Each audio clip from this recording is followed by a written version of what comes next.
Hey everybody, welcome to another episode of AniBreak, the show where we break down the week's hottest topics in anime, manga, and video games. My name's Jason, and before we start this, I have to check something real quick. It's something that only happens now only once every couple of years, so I need to see where I'm at in terms of the line for buying BlizzCon tickets. I'm currently just under 15,000th position, and about an hour from now, I'll possibly be able to buy some tickets. So we'll see what happens with that, but I'll just keep tabs on that, see what happens. So hope you guys are having a great weekend, a great week so far, I should say. And there's plenty of stuff for us to talk about. This week is a little heavy on the video game news, but I don't think it's going to be a problem. But let's start off with the big announcement, which was that a very popular film done by Studio Ghibli, you might recognize it as I don't know, Kiki's Delivery Service, one of my favorite Ghibli films of all time, made the announcement in Japan that is going to get a live action adaptation. Okay, so I'm already thinking, first off, why are we going to do this? Because Ghibli films are like gold. You really shouldn't mess with them. It's just perfect the way it is. But, lo and behold, Kiki's Delivery Service is going to get a live-action adaptation. Now, if you are expecting a direct adaptation of the movie, you'll be wrong, because this is actually going to be an adaptation of the original novel. So if you were expecting to look exactly like the Ghibli films, you're probably going to be, in some sense, sad. You're not going to get completely everything, although because it is both this adaptation and the Ghibli movie are based on the same novel, the gist of it is the same. So I'm waiting to see what happens with the differences. So one of the big things that came out after this was everybody was going, okay, who's going to play Kiki? She's a 13-year-old girl in the novel, so you're going to have to get someone young. And they got someone young, just not that young. So Kiki in this live-action adaptation is actually going to be played by 16-year-old Fuka Koshiba. Apparently over 500 girls actually auditioned. She's making her debut in this film. So those of you trying to find online more information about her and trying to find how well she acts or any previous works, you're not going to see that. You're not going to find that anywhere. So all you're going to get is just her information. There's a couple pictures of her online. And the only thing we know about this is this movie is scheduled to be released in Japan next spring in 2014. So you're probably looking at, I would say, well over a year, probably close to summer or fall 2014 for us to get it stateside. Unless by some happenstance, some company decides to do like a simulcast or actually bring this to theaters in the States. That would be amazing. I would be all for that. So that's all we know. I mean, the filming is supposed to start late May in Japan. It's going to come out supposedly spring 2014 in Japan. No idea when it's going to come out in the States. And yeah, I mean, that's all I can say is I was not expecting this. I was of the belief that if Ghibli does an adaptation of, a light novel, a book, a children's story, and whatnot, there may have been adaptations before that, but when you go to a Ghibli film, a Ghibli adaptation, that is the de facto adaptation out there. Case in point, Arrietty, based on the classic Borrower's book. There were movies, there were TV series, there were cartoons, that were created based on, the light novel. But when Arrietty came out, I was like, everything else is gone. That's all I need to do. So yeah, right off the bat, Kiki's Delivery Service is getting a live-action adaptation. Let's move on, actually, to some anime, surprisingly, given this is AniBreak. Let's talk about Infinite Stratos. This is the first season I actually enjoyed. I mean, it wasn't my favorite, but it was still very enjoyable. And the ending, not to spoil anything, was they could have easily continued on. And so here I am thinking, Are we going to get a second season? We're already through the first month of the spring season. Maybe we'll get something for summer, fall, something. Well, we finally got the response. There was a festival last Saturday in Japan that promoted the fact that there was going to be a brand new Infinite Stratos anime. Now, here's where it gets kind of weird, because they made the announcement that it's the second season. So, Infinite Stratos 2. And I'm looking at this going, okay. Is this going to give me more information? Is it going to be a continuation? Is this going to be, a remake? Is this going to be something brand new? Well, I'll put it this way. All we got was this little video. It's like less than 30 seconds long. I'm going to play it and then we'll talk a little more afterwards. どうも、折村一花です。私はお前のことが。何言ってんのよ、このバカ。私の嫁に手を出すな。まだ秘密ですわ。行くよ、リバイブ。これでまた会えるな。Okay, everything in that small bit shows, okay, we have a lot of returning characters. If you look online, a lot of the cast and crew is back to continue on with the second season. But then you get into the little odd piece at the beginning, where it's basically called Project Reboot. But everything, in terms of press releases state this is it resumes where it left off. Like, it sounds like a continuation, yet you hear reboot. We know that there's going to be some new characters, there's going to be some new mechs, and then possibly a new plot, which I guess kind of leans towards the reboot aspect. But if it's a reboot of a series, would you call it Infinite Stratos 2? It kind of sounds a lot like the Negima anime. First, season 1 came out, and then when they announced season 2, it was a complete reboot. But they still kind of called it season 2. So, yeah. We'll have to see what happens with that. Kodokyu in the chat states, as long as Laura is still there, I'm fine. I can assure you, Laura is going to be back in season 2. No idea in what aspect, but Laura will be back.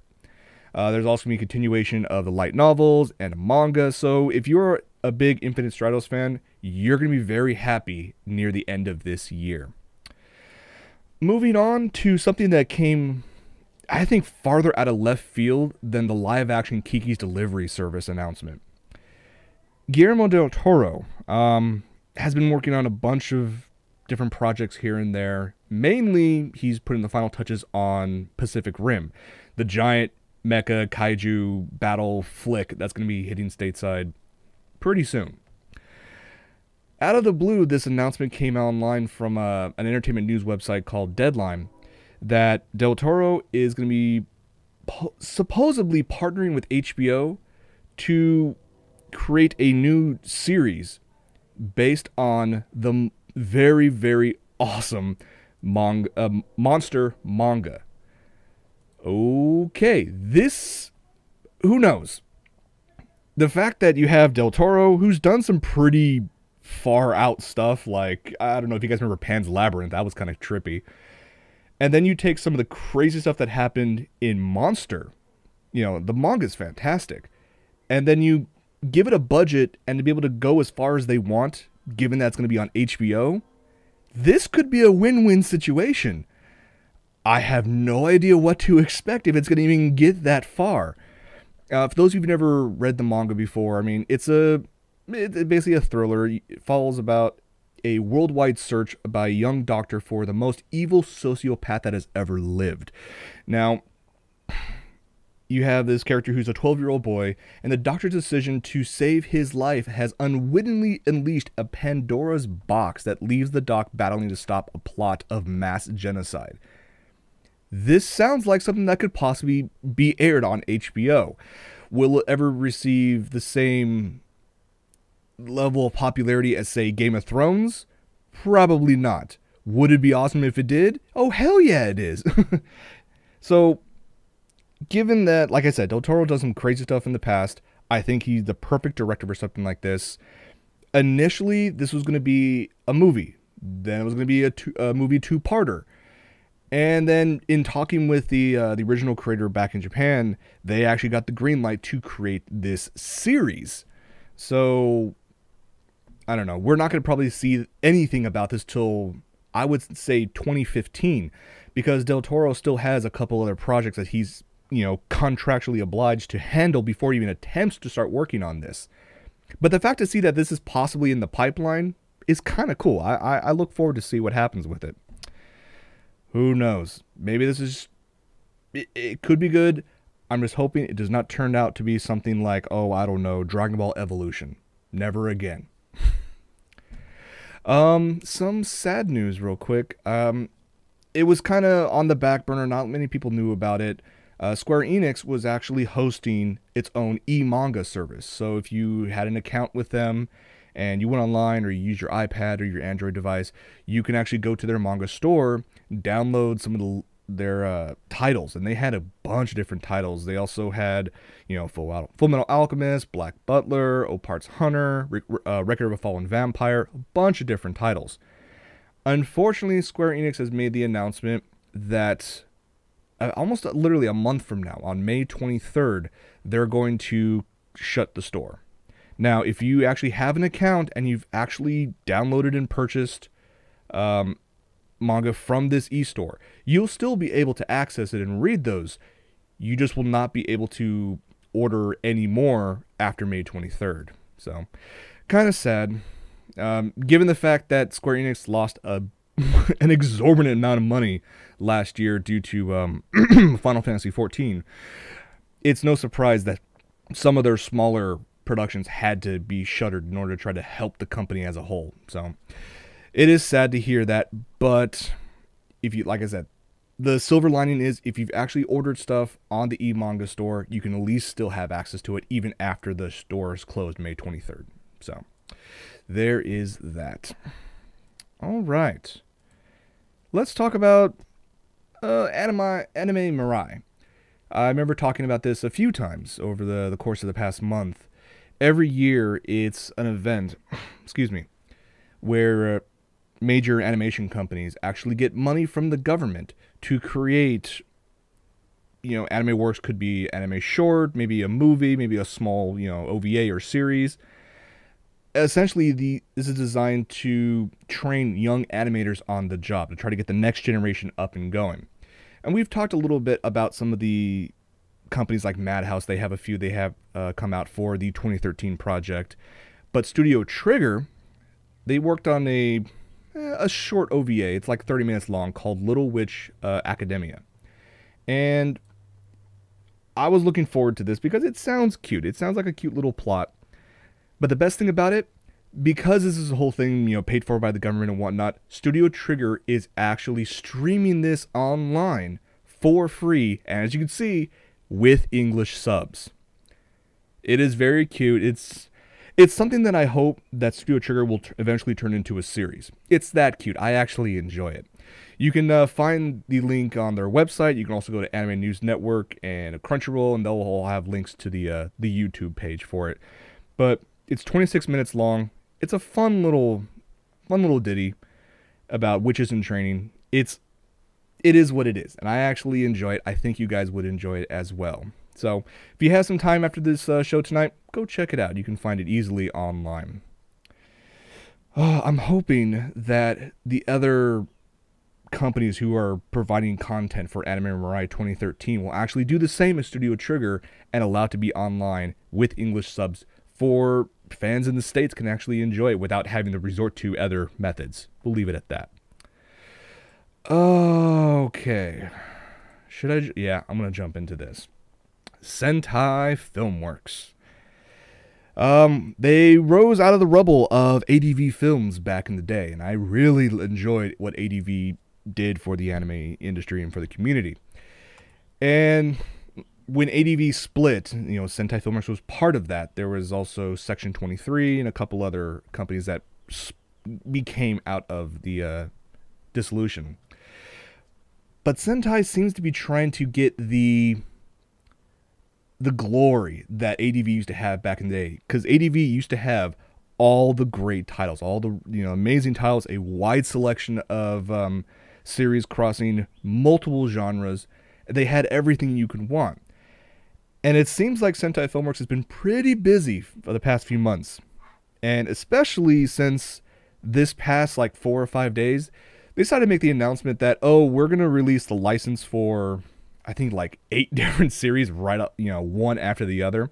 So we're just going to go through them real quick. And you might recognize some, and you will probably be curious about others. So we can start off with, they made the announcement.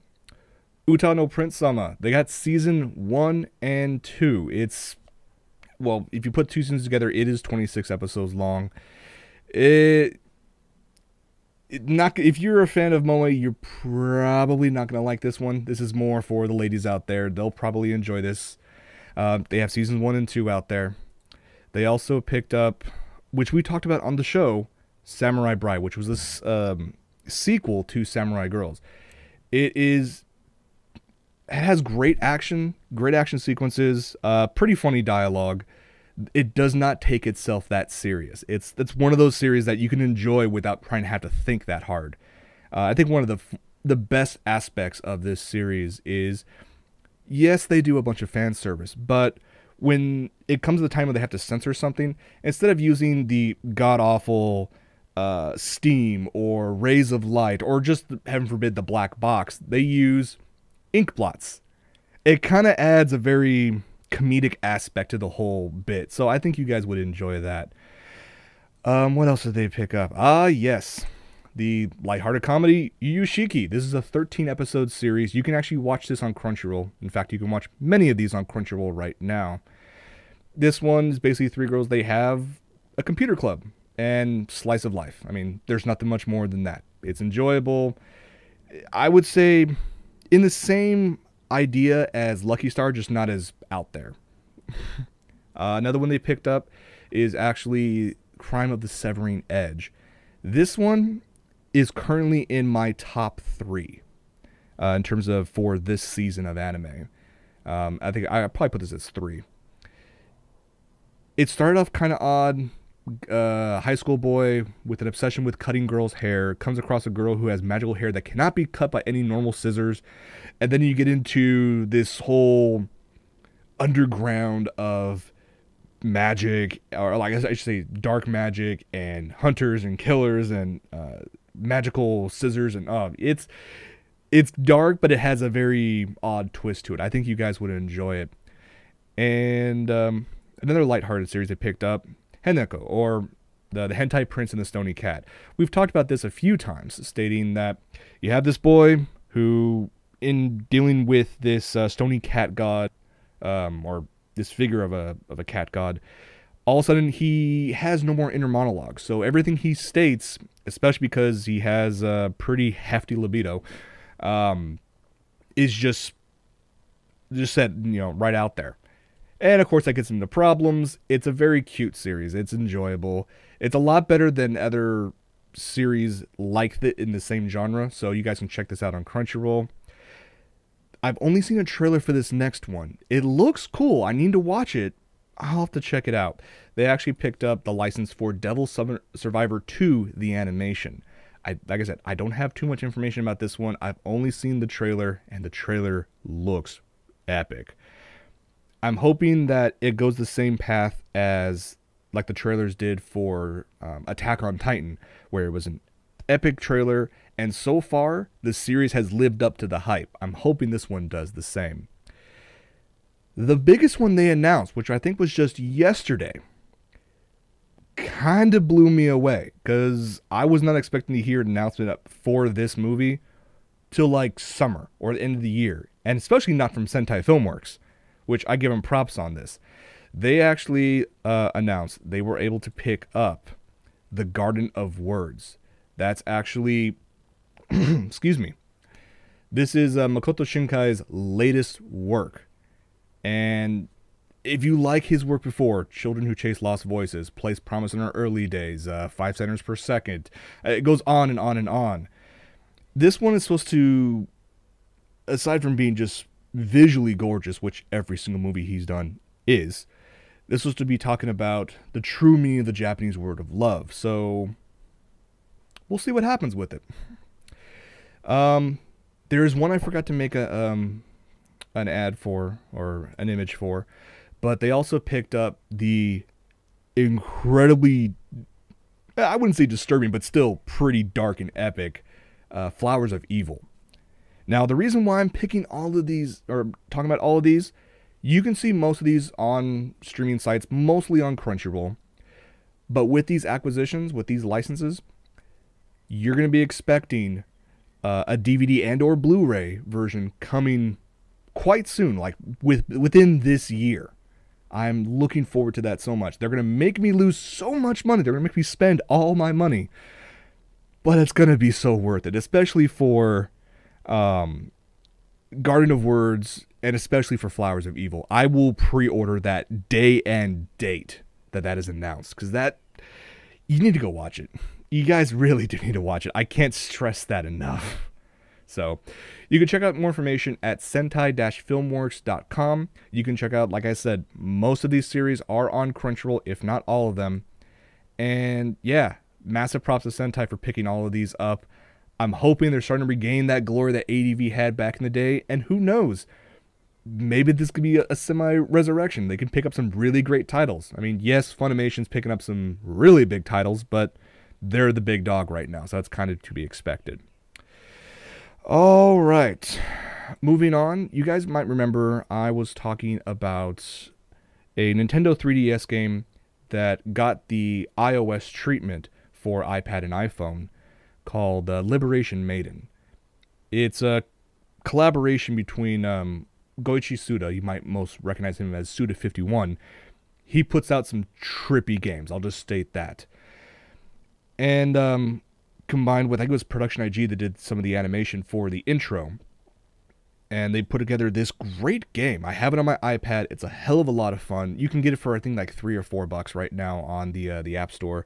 I don't think it's available on Android devices. It's only on iOS devices. But it's been so popular, both in the 3DS and the iOS versions, that Level 5, the game company, has made the announcement they're going to turn Liberation Maiden into a visual novel. Now, they're teaming up with Studio 5PB. They've worked on some great stuff in the past, not only in the video game world, but also in, just anime in general. So they're teaming up to work on a visual novel version that will be on the PS3 later on this year. And I have my fingers crossed, because I am not the biggest visual novel fan, but I enjoy it occasionally. And I enjoyed this game so much, given the fact that it's coming to PS3 by the end of this year. Could we please get a copy of it to come stateside? Because I don't know about you, but I really don't want to pay import fees for this. I want to pay standard, PS3 fees over here in the States. And it should be a hell of a lot of fun. So, yeah. If you guys haven't checked it out, go on the Nintendo eShop. Go on to the the App Store. Find Liberation Maiden. Download it. Play it. Enjoy the animation quality. Enjoy the gameplay. And then you'll be right there with me saying, you know what?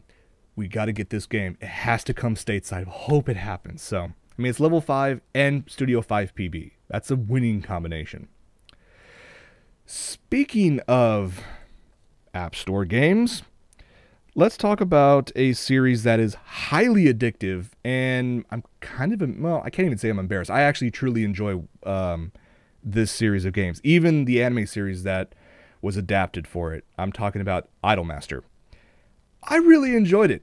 Some people might look at me odd, because how can you enjoy Idolmaster and Love Live and then hate AKB 0048? I'll leave that conversation to another day, but yeah, I really enjoy Idolmaster and Love Live, and I love those type of series. And the games that Idolmaster has come out, especially on the Xbox 360, have been so much fun. I was stoked to hear that the games are actually coming out on iOS devices. I can get it on my iPad. I can play the addictive games on there. So when the announcement came out that not just one, But all 3 of the Idolmaster Shiny Festa games were coming to stateside App Store for all iOS devices. That's Harmonic Score, Rhythmic Record, and Melodic Disc, featuring a number of the different characters that you can find throughout the entire Idolmaster franchise. I was stoked. I was like, okay, I'll even pay like the Square Enix price of like $16 to $20 each for an iPad game. I know it's a little much, but I was hoping for that price, but it'd be worth it. I'll buy one for a while, enjoy it, and then buy the next one, and so on and so forth. No. These games are available right now on the iTunes Store for $54.99 each. This has got to be one of the most expensive apps I have seen on the App Store. That's $55 a game. So I was like, oh, really? I can't even buy one. It sucks. I was looking forward to this because it's rhythm games. They're fun. They have catchy tunes. You guys probably seen this style of gameplay on a number of other games, especially, the Hatsune Miku ones. Just for an example, there was K-On! Ones. There's just too many to count right now. But yeah. These are some great games, and they're coming out on iOS devices. They're available right now, and they'll even have available DLC. Which leads me to a question. How much is the DLC going to be, given the fact that each game, standard, is $55? Call me sad. I was so looking forward to this. Will I get one? Maybe. I don't know. I can't justify an iPad app for $55, much less trying to buy all 3 of them. Yes, there's probably people, especially the fans in Japan, can probably easily, pay that price, and they'll be happy with that price. I really can't do that myself, but oh well. C'est la vie. I'm very glad it's stateside. If you guys are actually going to pick one up, let me know, because it'll be a while before I can pick one up. All right. Moving on to, speaking of video games, let's talk about a video game that just had a trailer release for a movie adaptation. And it's a very enjoyable series. I've played as many of these games as I could. I'm not even going to try to spoil it. I'm just going to play the trailer.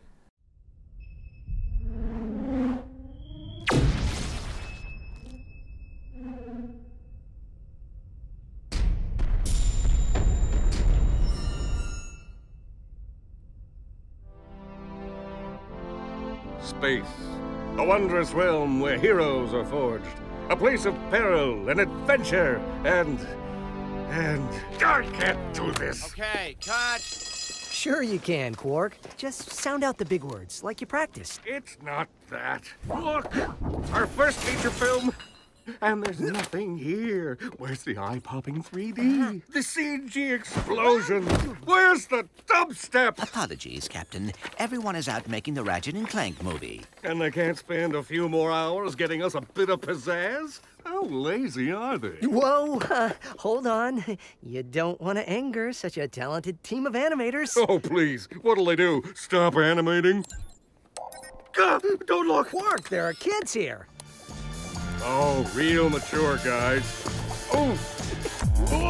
Oh, fist pumping! Now you've crossed the line! That is funny. Oh, really? Oh, my back!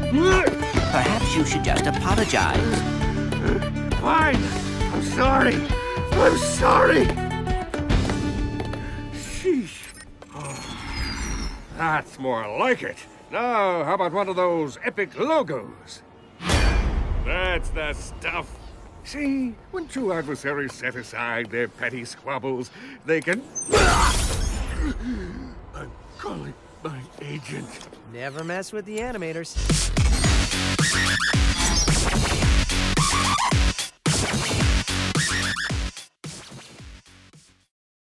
That's right. Animation studio Rainmaker Entertainment is teaming up with Blockade Entertainment to create the Ratchet and Clank movie. It's going to be coming out in theaters. This is not a straight to DVD or Blu-ray release. This is going to be in theaters in 2015. We have a ways to wait, but that's awesome. I really enjoyed these games. The writing was the best part because it had great pacing, really funny sequences, and best of all, one of the writers of the story development for the games, TJ Fixman, is actually writing the script for the film. So the comedy and the dialogue and everything you get from the games, you're going to get hopefully in the movie. How awesome is that? I'm going to enjoy that. I might even set up a meetup so we all can, hang out and go check that out, because that's going to be a fun movie to see with friends. So that's not going to come out till 2015, which means, given the fact that'll give us at least a couple E3s beforehand and GDCs and a couple other gaming conventions, we should get some more clips and hopefully some really funny dialogue in videos prepping us for this movie. All right. You guys probably have seen it all over the internet because it was announced just earlier today. Many tech sites received this little notice about an event coming up May 21st. And the icon that they actually got for it was Xbox, a new generation revealed. So yeah, Microsoft is going to host an event 3 weeks before E3 to showcase what's going to be their next system. Now, it is codenamed Project Durango. They're not going to keep that because I've yet to, well, with the exception of the Nintendo DS, I've yet to hear of any codename or project codename become the actual name of the system when it came out. Rumors are flying all over the place of what it's going to be called, and not to mention what specs is it going to have now that Sony's pretty much unveiled their cards, and we'll see what happens. I mean, Microsoft, given the fact now they know what Sony's going to be bringing out, for the most part, they have a chance to do some last-second tweaks if they need to. Rumors state that it's also going to be an x86 architecture CPU. It's probably also going to, tie the PS3 in terms of 8 gigs of RAM, which is awesome. Graphics-wise, I'm sure it's going to be up there. But yeah, we'll see what happens. The biggest rumor is the name. A lot of people are hoping that Microsoft will not call it the Xbox 720 because that's just stupid. I agree with them. That's just stupid. They don't need to call it that. But the name that's apparently being passed around is the Xbox Infinity, which, I mean, if you think of it from a naming perspective, you start off with the Xbox, then the Xbox 360, which is supposed to be surrounding yourself with all the gaming and media and entertainment and all that. The only place to go from that is Infinity. Yes, please insert your Buzz Lightyear comments now. Okay. So yes, we will find out on May 21st, 3 weeks before E3, what Microsoft has up their sleeves for the next generation console. We'll have to see what happens. Last but not least, I want to just tell you guys, you need to go check out a blog. Not my blog, but someone you probably might have heard of named Mikaton. She is one of the official reviewers, public faces of Good Smile Company. They create some amazing stuff throughout the years. And at WanFest, they showcased, actually it was before WanFest, I think, they showcased a certain figure that was just stunning. This was a 1/7 scale Cheryl Gnome from Macross Frontier. Which is funny because everybody in the States has probably seen the series, even though it hasn't been licensed. Thank you, Harmony Gold, grumble. But yeah, this is an absolutely stunning piece of just art, I will call it. It's going to be huge as 1/7 scale. It's incredibly detailed. If you want more info about, and especially more pictures surrounding this amazing figure, you want to head over to actually mikaton.goodsmile.info. Go check it out. Drool over this figure, and you'll be like me come tomorrow, because apparently, according to her blog, the pre-orders will launch or will start tomorrow on your usual sites, Good Smile, Ami, etc., etc. We have no idea how much it's going to cost, but given the intricacy and the detail work on this figure, I'm guessing it'll be close to the price stated for the 25th anniversary of Max Factory. They created recreated a awesome figure of Belle Dandy from Oh My Goddess. That was around the $200 range. I'm expecting about that, maybe a little under for this one. And I'm hoping that if it's going to be that expensive, that the release is at least 6 months out, so you and I can actually save up money and buy this. So, yeah. All right, but that's going to be it for this episode of AniBreak. I want to thank you guys so much for hanging out with me and just talking back and forth. I'd love to see you guys in the chat. If you guys want to follow me and talk to me throughout the week, I'm always checking it. You can catch me all the time on Facebook and Twitter. It's all OtakuLife Jason right there. And yeah, stay tuned for post-show, and I think that's going to be it for this episode. So for AniBreak, I'm Jason. Thank you guys so much for joining us. I'll see you guys next week.